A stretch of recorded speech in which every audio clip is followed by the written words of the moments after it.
Salut à tous. Bon, aujourd'hui j'ai pas envie d'attendre samedi, c'est pour ça que je vous propose ce format un petit peu spécial. Bon, ça veut pas dire non plus qu'il y aura rien samedi. Il y a eu plein d'actualités sur lesquelles on reviendra. Mais de suite je vous propose de vous plonger dans cette fameuse affiche qu'on a eue hier. Probablement l'ultime affiche de la saison 3 de Stranger Things. Alors déjà moi ce que j'en pense à première vue, elle est très esthétique, elle est très graphique avec des belles couleurs.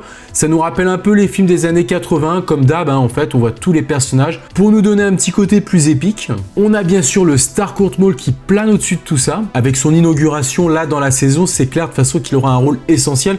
Ça on l'avait déjà vu, ça va être un peu une sorte de pierre angulaire de la saison, un lieu incontournable. Donc c'est pas ça aujourd'hui qui va vraiment attirer mon attention sur cette affiche, parce qu'on a surtout des petites choses, des petits détails qui nous apportent quand même des éléments nouveaux et je vous propose mon avis là-dessus. Bon, pour moi déjà, premier point important, ce sont les rats. Enfin, on peut voir un peu mieux à quoi ils vont servir. Et on peut déjà en observer de plusieurs sortes différentes, un peu comme si on les voyait à différentes phases d'une sorte de transformation, de mutation. Surtout ceux qui gravitent autour du monstre central. On en voit un, on dirait qu'il a des sortes de protubérances qui lui poussent dans le dos, et un autre qui ressemble presque à un démodog. Bon, pour le coup, plutôt démora. Mais en tout cas, on le voit celui-ci en premier plan qui a les 4 fers en l'air. Donc est-ce que sur l'affiche, ils entendent par là qu'à un moment ou un autre, ils vont se faire tuer? Ou alors c'est peut-être leur mutation une fois qu'elle est arrivée à son stade final qui est vouée à les tuer. Elle n'est pas viable. Mais ça pourrait quand même leur laisser le temps de faire des choses pendant qu'ils se transforment. On parlait de contamination des habitants d'Hawkins, vous vous rappelez? Là, ça peut encore tenir la route. En tout cas, ils seront bel et bien un vecteur de l'Upside-Down pour le propager dans Hawkins. D'autre part, autre chose qui a rapidement attiré mon attention, bien sûr, c'est ce hangar au fond, derrière Billy, qui est d'ailleurs bien isolé dans un coin tout seul. De toute façon, cette affiche, elle est un peu divisée en deux, avec tout ce qui est en haut les protagonistes et tout ce qui est en bas les antagonistes. Et Billy, il se retrouve un peu du mauvais côté. Mais le concernant, il a plutôt l'air de se cacher, plutôt craintif que menaçant. Donc voilà, de toute façon, le trailer nous avait montré qu'il allait être blessé, peut-être mordu par quelque chose provenant de l'Upside-Down. Et donc probablement se transformer petit à petit en quelque chose. Vous vous rappelez, il y a l'œil dans le trailer qui semble être quand même le sien.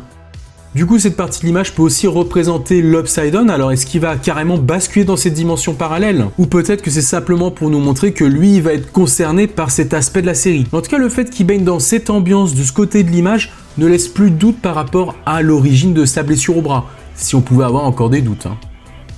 Il est clairement sous la joue du Man Flyer, et surtout de cette créature, on le voit, il est sous son bras sur l'image. Ensuite, en restant dans ce coin de l'image, on peut se concentrer un peu plus maintenant sur ce hangar justement. Il se trouve juste derrière lui avec sa voiture qui est garée, donc Billy va sûrement être associé à ça. Un peu comme de l'autre côté de l'image, le tueur avec la fête foraine. On sait qu'il va sévir pendant la fête foraine, donc il est associé à cet événement. Alors du coup, ce hangar pourrait bien être un lieu associé à Billy. En tout cas, ce hangar ressemble beaucoup au teaser qu'on avait eu sur les rats. Alors, est-ce que c'est le même? En tout cas, il y ressemble pas mal. Donc, si on essaye de rejoindre tous ces éléments, les rats qui vont prendre une nouvelle forme, Billy qui va peut-être être amené à aller dans ce hangar, on sait qu'il y a peut-être les rats aussi qui vont aller dans ce hangar.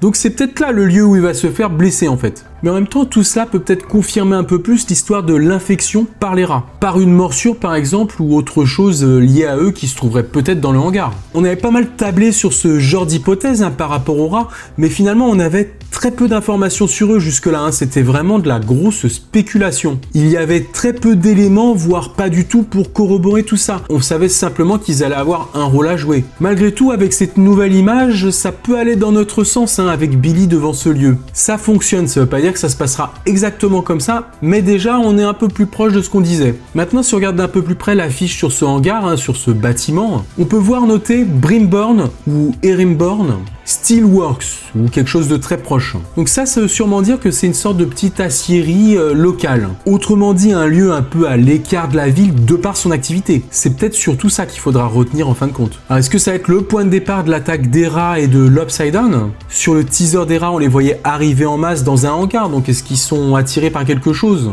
Est-ce que ça va être le point de chute du nouveau portail du Mind Flyer? C'est possible, même si j'aime bien garder l'idée que ce sera le Starcourt Mall, qui est un peu le boss final de cette saison, on va dire. En tout cas, nous voici en présence d'un nouveau lieu clé de cette saison 3. Même si c'est un endroit où la saison nous amènera peut-être qu'une seule fois, ce sera peut-être le point de départ quelque chose, ce sera un endroit important. Pour en revenir sur les rats maintenant, bah ça y est, on peut un peu plus spéculer sur eux, hein, on voit ce que ça donne. Donc pourquoi on nous en montre qui ont l'air d'être morts, surtout une fois qu'ils sont transformés? Est-ce qu'ils peuvent être là pour avoir une sorte de fonction à usage unique, hein, pour contaminer les gens, ce qui rappellerait un peu un thème fort aux frères Duffer avec Alien, hein, et ses facehuggers. Donc pour le principe qui n'existe que pour sauter au visage des gens, leur pondre quelque chose, hein, donc les infecter quelque part, et après partir mourir quelque part. Donc voilà, pour les rats, est-ce que c'est pas la même chose? Est-ce qu'ils sont pas juste là pour accomplir quelque chose et puis après mourir? Donc ou sinon, est-ce qu'ils vont pas se faire massacrer à un moment donné? En tout cas, faut reconnaître que c'est très intriguant et finalement, il reste encore pas mal de zones d'ombre. On a beau les combler comme on peut, vraiment à partir de là, les frères Duffer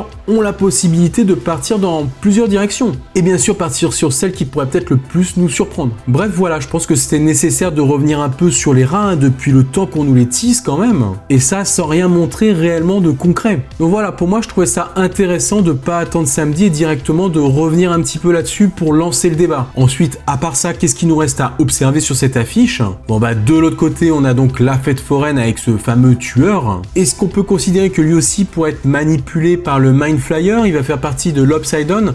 Je pense pas vraiment parce qu'il est dans une partie qui est encore colorée. Pour moi, ça va plus être un antagoniste humain, envoyé par telle ou telle organisation secrète pour faire un peu de nettoyage. Parce qu'il a plus une allure de militaire ici, hein. D'ailleurs, on trouve un petit peu le petit côté T-800, hein, de Schwarzy, et du coup qui semblera peut-être inarrêtable.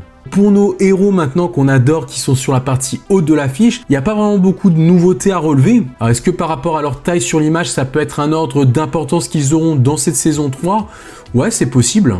Mais de toute façon, ce qui est sûr, c'est qu'ils auront tous un rôle important à jouer à un moment ou un autre. On a Eleven, hein, comme d'hab, qui semble en pleine possession de ses pouvoirs, comme sur les affiches des saisons précédentes. Pas de souci de ce côté-là, c'est le personnage principal. On voit aussi Nancy avec un petit calepin à la main qui fait très journaliste.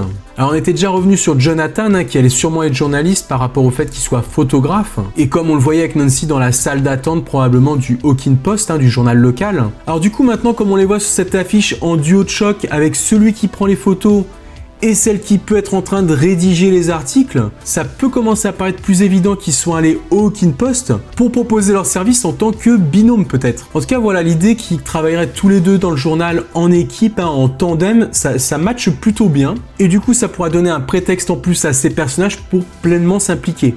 Et puis attention, n'oublions pas, le personnage de Bruce qui sera lui aussi journaliste et qui a l'air de mal tourner au fil de la saison. Donc on comprend mieux que ça pourrait être eux en particulier qui seraient confrontés à lui. Steve, lui, avec Robin toujours éternellement en tenue de Scoops Ahoy, tiens d'ailleurs cette fois avec une sorte de lanterne à la main, ce qui va bien avec le rôle d'exploration qu'on peut espérer pour ce personnage. D'ailleurs la lanterne peut aussi symboliser la découverte d'un secret. Ou alors finalement c'est peut-être ce qu'il tient à la main, hein, ce qu'il a découvert, parce que si c'est une lanterne ça a l'air peut-être un peu high-tech pour les années 80, hein, pour ce que j'en sais. Bon, mais de toute façon voilà, moi à première vue je dirais plutôt que c'est une lanterne, hein, ne serait-ce qu'à sa façon de la tenir, pour un peu comme s'il éclairait le chemin devant lui. Mais tiens, donnez-moi votre avis là-dessus dans les commentaires. En tout cas, il sera entouré de près, hein, par tous les personnages qui gravitent autour de lui dans cette affiche, à savoir Robin, Dustin, et puis la petite Erika en mode exploration, sûrement sa grande scène, hein, dans cette saison 3. Et puis enfin, on finit par le monstre qui prend quand même une grande place sur l'affiche. Bon, rien de nouveau à son sujet, mais on peut rappeler les questions en suspens. Qu'est-ce que c'est finalement? Est-ce que c'est un ou plusieurs rats qui, en se combinant, ont pris cette forme de grosse bestiole, vu qu'ils sont autour? Sinon, peut-être est-ce le Mind Flyer, hein, ce qui expliquerait son absence pendant toute la promo de cette saison 3. Bon, il est quand même souvent sous-entendu avec le ciel et les nuages rouges. Sinon, est-ce que ça va être un humain qui s'est transformé, genre Bruce, hein, le journaliste, ou Billy? Pour le coup, Bruce, ça aurait plus de sens vu que là on le voit pas sur l'affiche. Est-ce que sinon ça pourrait être un amas de plusieurs êtres humains qui auraient pu être contaminés? On avait déjà parlé de cette théorie avec ce qui ressemblait à une colonne vertébrale, hein, qu'il avait tout le long du bras. Bref, encore pas mal de questions en suspens, et puis d'un autre côté, c'est pas plus mal, ça nous laissera pas mal de surprises justement pour cette saison 3. Par exemple, quand on voit Billy dans toute cette promo qu'ils nous ont fait, ils nous le montrent tellement déjà avant même qu'on ait vu la saison 3 comme condamné. Peut-être que justement l'intrigue autour de lui, ce serait de trouver une façon de pouvoir éventuellement s'en sortir. De toute façon, maintenant, c'est à vous de me dire ce que vous pensez de cette affiche dans les commentaires. Et la vérité sur tout ça, on l'aura le 4 juillet. Et ça arrive. Bon, du coup, cette vidéo ne change rien. On se retrouve toujours ce week-end pour un point actu sur Stranger Things, comme d'habitude. N'hésitez pas d'ailleurs à me dire ce que vous pensez de ce genre de mini-format. Moi, je vous dis à très vite. Ciao les amis!